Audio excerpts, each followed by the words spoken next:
या राहुल गांधी जी को छुट्टी पे जाना पड़ रहा है। सर, मैं आपका नजरिया जानना चाहूंगा, इस जीत को कैसे देखते हैं आप? मैं डिटेल में तो अभी आपको थोड़ी देर में बताऊंगा वहाँ से, लेकिन इस पूरे परिप्रेक्ष्य में आप देखें तो ये जो 5 राज्यों में चुनाव हुए, 3 राज्यों के जो चुनाव परिणाम है वो आपके अपेक्षित परिणाम है, उनमें बहुत ज़्यादा कुछ बात करने की जरूरत नहीं है। 2 जगह जो चुनाव परिणाम हुए, यूपी में जो सब भाजपा की जीत का जश्न मना रहे हैं, ये वास्तव में भाजपा की जीत नहीं है, ये भाजपा की हार है, और एक ऐसी हार है। अभी इस पर मैं आपके साथ एक डिटेल विश्लेषण तैयार करके लाया हूँ, इसमें भी आपके साथ बात करेंगे। और दूसरा, जहाँ तक सवाल है आपके पंजाब का, मुझे पंजाब में आज तक समझ में नहीं आया कि 1984 के अंदर जो दंगे हुए, जिनको सरदारों को जिंदा जलाया गया, घरों को लूटा गया, महिलाओं से बलात्कार किए गए, वहां कांग्रेस की सरकारें रिपीट होती रहीं और उसके बावजूद अभी भी वहां उन्होंने कुछ सीटें हासिल की हैं। मुझे नहीं समझ में आता, पंजाब की जनता ने आपको चुना, अच्छा किया, लेकिन उन्होंने ये क्या गलती की? मोदी ने इतना किया, उनके आपके सरदारों के फेस्टिवल के दिन उन्होंने कृषि कानूनों को रद्द किया, लेकिन भाजपा को वहां जो करारी हार मिली है उस पर एक बात करने की जरूरत है, उस पर गहन यहाँ पर चर्चा हो गई है कांग्रेस की भी, साइकिल की भी, लेकिन देखिए जनता पहले ही क्लियर कर चुकी थी। हालांकि राहुल गांधी जो ट्वीट कर रहे हैं कि सबक लेने की जरूरत है, तो दिनेश जी सवाल ये होगा कितनी बार सबक लेंगे और कब तक सबक लेते रहेंगे? मैंने देखा राहुल गांधी जी का, जब तक इस देश के अंदर चुनाव होते रहेंगे, कांग्रेस चुनाव लड़ती रहेगी, राहुल गांधी रिजल्ट वाले दिन राहुल गांधी इस सेंट को रिपीट करते रहेंगे।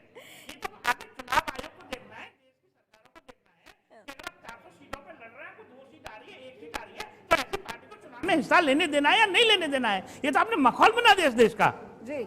और मुझे तो कई दफा ऐसा भी लगता है। जैसे आप माहौल और माहौल की बात करें तो एसपी जी, मेरा सवाल आपसे, एक ट्वीट जरा यहाँ पे जो बैठी जनता है वो भी सुन ले।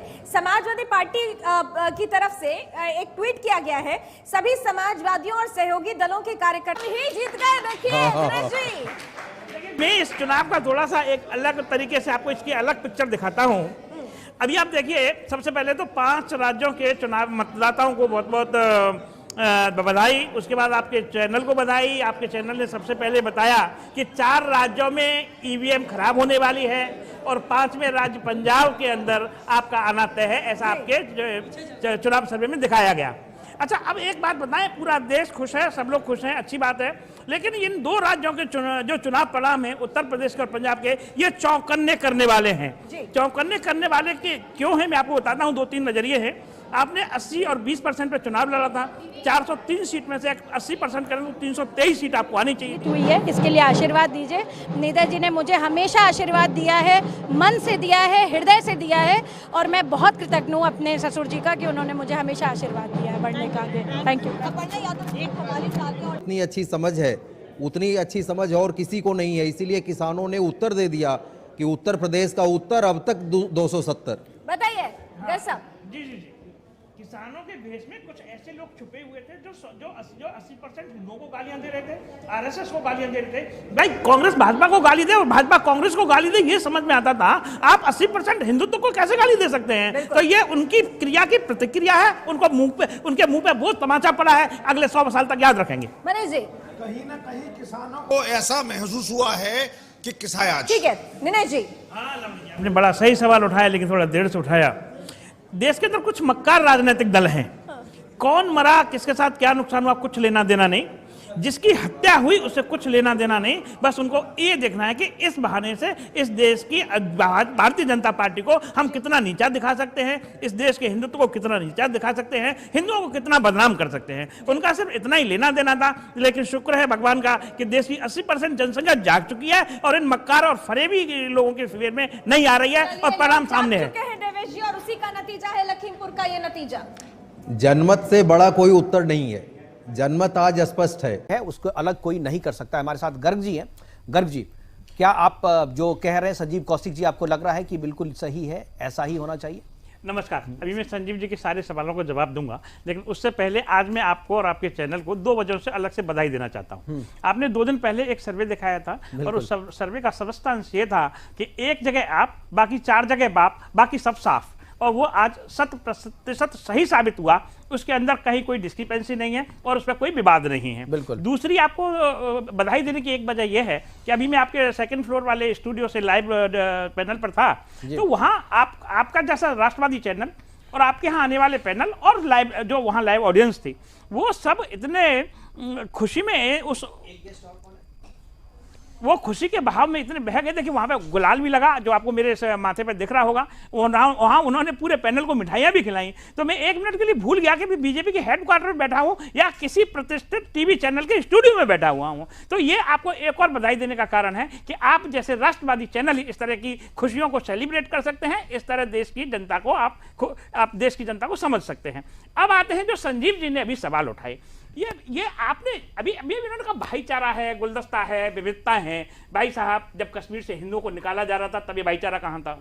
भाई साहब, इलेक्शन से पहले जब एक मशहूर शायर, जिनका मैं नाम नहीं लेना चाहता हूं, नहीं आप नाम क्यों नहीं लेंगे भाई? आप क्यों बचना चाहते हैं? नाम मुनव्वर राना का नाम आप क्यों नहीं लेना चाहते हैं? नहीं लेना चाहिए। जिन्होंने जो पब्लिक डोमेन में जाकर के खुल करके जो बात करी है, तो उसका नाम देने में आपको हिचक क्यों हो रही है? हाँ, हिचक इसलिए कि ऐसे अशुद्ध लोगों का नाम शुद्ध जमात में लेना नहीं चाहता था, सिर्फ इसलिए, इतनी सी बात थी। वो कहते हैं कि अगर बाबा योगी बाबा दोबारा से, अगर भारतीय जनता पार्टी दोबारा से चुनाव में आती है तो मैं प्रदेश को छोड़ के चला जाऊंगा। भाई साहब, उस वक्त आपको तकलीफ नहीं हो रही थी, उस वक्त आपको ये सब नहीं दिख रहा था। 80-20 में बुराई क्या है?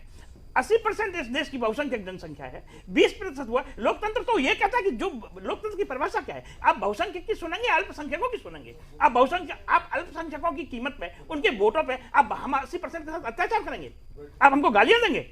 अरे भाई, आपका भाजपा कांग्रेस को गाली दे, कांग्रेस भाजपा को गाली दे, सपा बसपा को गाली दे, ये तो समझ में आता है। लेकिन आप आरएसएस को गाली देते हैं, आप हिंदुत्व को गाली देते हैं, और कुछ नहीं चलता तो आप अंतिम अस्त्र छोड़ देते हैं कि आप हिंदू और हिंदुत्व, जो राहुल गांधी ने किया। शर्म आनी चाहिए आपको। आपका और भी जो भी सवाल है आने दीजिए।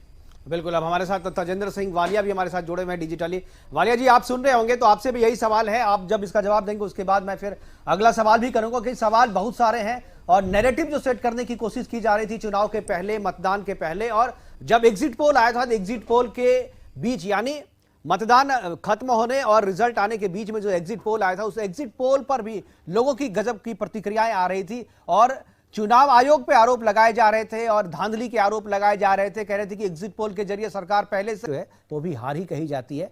क्या आपको लगता है कि ये जो रिजल्ट आया है, क्या उनके चेहरे पे चुनाव चूंकि लड़ा गया था, उनके चेहरे पे पार्टी ने वहां पे जीत हासिल की है, ऐतिहासिक जीत हासिल की है? क्या आपको लगता है कि मुख्यमंत्री, हालांकि टेक्निकली जो है अभी वो नहीं, लेकिन क्या संभावना तो है?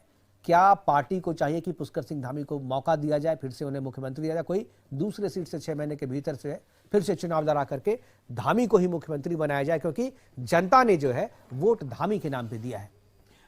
मैं आपको थोड़ा सा स्पष्ट करूं जी। भाजपा के अभी भी जितने भी 5 राज्यों में चुनाव हुए हैं और जहां से आपको भाजपा की जीत हुई या हार हुई, वो सारा का सारा वोट मोदी के नाम पे मिला। किसी को ये तो अभी आपने पूछा कि क्या पुष्कर धामी जी का चेहरे पे जो चुनाव लड़ा उसमें असफल रहे? नहीं, राजनीति में हार जीत चलती रहती है। पुष्कर धामी हार गए, इसके इस तरह के अर्थ लगाए जाना उचित नहीं है। अभी हारे हैं, दोबारा कोई बाई इलेक्शन होगा वहां जीत जाएंगे, तो इस तरह के कयास लगाने में मेरे ख्याल से बुद्धिमानी नहीं है। अब 1 मिनट में कमेंट करना चाहता हूं आपके बसपा वाले कमेंट पे। मैं आपको 15 साल 20 साल पीछे लेके जाना चाहता हूं उत्तर प्रदेश की राजनीति में। बसपा का चुनाव लड़ने का आधार क्या था? आपको शायद याद नहीं होगा तो मैं आपको याद दिलाता हूं। बसपा का आधार था तिलक तराजू और तलवार, इनको मारो जूते चार। अर्थ क्या था? हिंदुओं के टुकड़े कर डालो और जो हमारा वोट बैंक है वो हमको वोट दे दे और हम शासन कर लेंगे। इन्होंने कभी इस बात की चिंता नहीं कि हमारे इस तरह के स्लोगन से, हमारे इस तरह से समाज के अंदर बंटवारे से इस देश के विकास पे क्या प्रभाव पड़ेगा, इस प्रदेश के विकास पे क्या प्रभाव पड़ा था। उनका सिर्फ एक ही लेना देना था कि हमारे को किसी भी तरीके से 5 साल के लिए सत्ता में बिठा दो, उसके बाद तुम जानो तुम्हारा काम जाने। इसका अर्थ था उन्होंने हिंदुओं के टुकड़े किए। एक और चीज सुनिए, सेम पैटर्न पे कांग्रेस चली, दोनों का सत्यानाश हुआ। एक ने हिंदुओं के टुकड़े किए, एक ने हिंदुओं को गाली दी और जम के गाली दी। बिल्कुल। इन दोनों पार्टियों को प्रदेश की जनता ने अच्छा सबक सिखाया है और ऐसा लगता है कि आगे आने वाले समय में ऐसे कमीने और ऐसे मक्कार राजनीतिक दलों को इस देश का हिंदू सबक सिखाता रहेगा।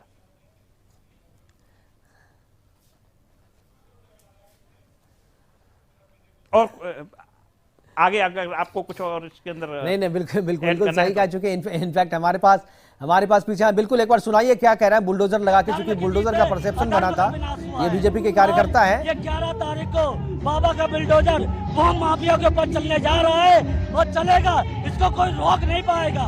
ये बाबा का बुलडोजर है। मैं लखनऊ से हूँ, मैं बसंत अग्रहरी मेरा नाम है। मैं लखनऊ अग्रहरी समाज का जिला वरिष्ठ उपाध्यक्ष हूँ। ये बुलडोजर बाबा जी का आदेश था कि सारे बुलडोजर रिपेयरिंग हो जाए, सब कुछ हो जाए, और सबसे पहले बुलडोजर की संख्या मऊ में चलेगी। मऊ मऊ में कहा गया था बाबा जी, मैंने अध्यक्ष से कहा था 6